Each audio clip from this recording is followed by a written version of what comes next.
భావాలు ఉంటాయో, సంసారం పట్ల ఏ విధమైనటువంటి వ్యతిరేకత ఉంటుందో అది మొత్తం కొడుక్కి నూరు పోసేస్తాయి. అర్థమైందా?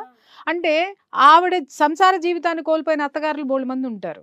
లేదా సంసార జీవితాన్ని ఆనందంగా గడపలేనటువంటి దౌర్భాగ్యం అనాలి నిజంగా.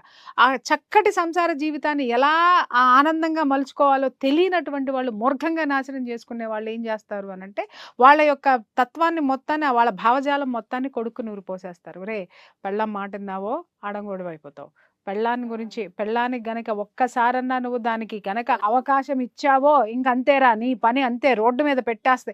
అంటే తను కూడా ఆడదనేటటువంటి, అంటే తనలో ఎన్ని జాడ్యాలు ఉన్నాయో అవన్నీ వచ్చే కోడల్లో ఎక్కడుంటాయో అని చెప్పేసి కొడుక్కి తన వ్యక్తిత్వాన్ని చెప్పేస్తుంది అనమాట. ఇది గమనించాల్సినటువంటి అవసరం కొడుకుల్లో చాలా మందికి ఉంది, ఇలాంటి తత్వం ఉన్నటువంటి ఆడవాళ్ళు.